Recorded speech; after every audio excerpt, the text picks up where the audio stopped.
If you start behaving like the sinners behave, then who will stand for the deen of Allah and obey Allah in the earth if you do not obey Him, O Salafi? That's why the Salafis, walillahi alhamd, in all of the ummah of Muhammad sallallahu alayhi wasallam, in every age and every time, that they have been the most righteous of people. Not to say that we are individually, that we come and give tazkiyah to our own nafs, that we commend our own selves and we give our own selves a pat on the back. No, individually we can be sinful. And individually a Salafi can be very sinful, an individual Salafi. But as a whole, it is Ahlus Sunnah, the Salafiyun, throughout history, who have been the most righteous of people. The furthest from sins, the furthest from fornication and homosexuality and drinking and gambling and killing and stealing and robbing. They've been the furthest from these types of affairs. It is Ahlul Bid'ah and their followers from the Fusaq who are involved in this, because the one who truly understands Tawheed, he flees from these affairs that displease his Lord. It is not to say that individually we cannot sin. Individually we do sin. May Allah save us from that. But as a whole, there is no one like the Salafis, historically and even today. And this is why we mention the importance of drawing those lines that we do not cross. Because if you start sinning, then who will be the example to the people? If you start behaving like the sinners behave, then who will stand for the deen of Allah and obey Allah in the earth if you do not obey Him, O Salafi? You expect those grave worshippers and Ahlul Bid'ah and Takfiris and the Mu'tazila and the Ash'ariyah, who don't even know their Lord as they should know Him. You want them to stand for obedience to Allah, when in reality it is the role of the Muwahhidun. They are the ones who stand in obedience to Allah, and they are the ones who flee away from sin.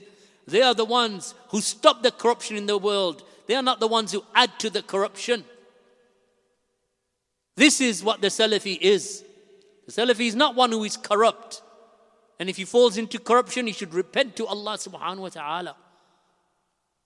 The Salafi does not spend a single moment thinking that he is saved. He does not stand there and sit there commending his own soul and his own nafs, believing that he is the one and everyone else is destroyed. The Salafi is the one who fears destruction. He does not feel safe from the plan of Allah.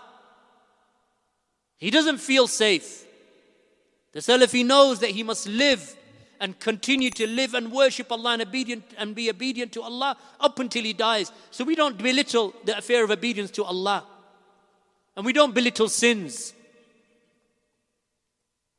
We regard these affairs such as homosexuality and this changing gender and zina, adultery and fornication and riba. We regard them to be from the major sins. They're from the destructive. They're from the mubiqat, from those sins that destroy. The first of them that Allah's Messenger ﷺ mentioned when he was asked, وَمَا هُنَّ يَا رَسُولَ اللَّهِ, what are they? The destructive sins. The first thing that he mentioned, shirk billah, was sihr, number 2. Qatlun nafs, number 3.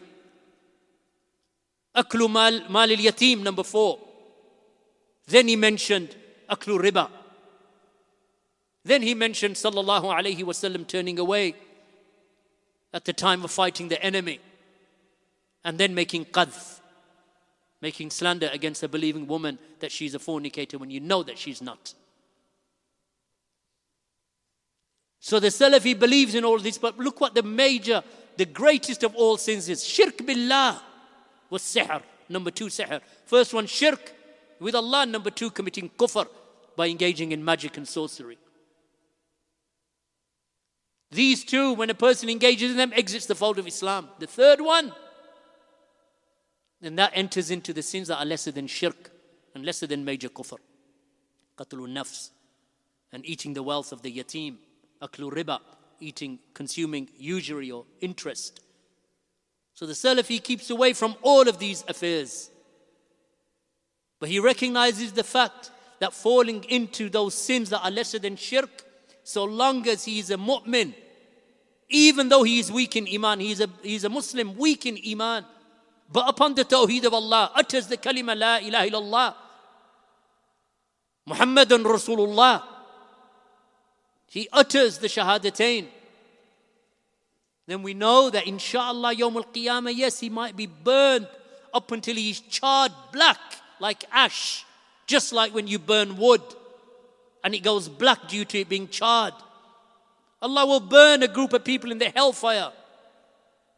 For a reality, He will burn them to that degree, because this hadith affirms that this will take place Yawm al-Qiyamah. But then Allah will take them out and they will be cast into a river. Al-Hayat is its name, the river of life.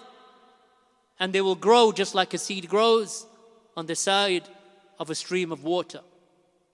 Growing to begin with yellow because it's weak, and it will bend and it will twist and be crooked as it grows. People will be punished in the hellfire. We believe in that. And they are the sinners from the muwahhideen, from the people of Tawheed.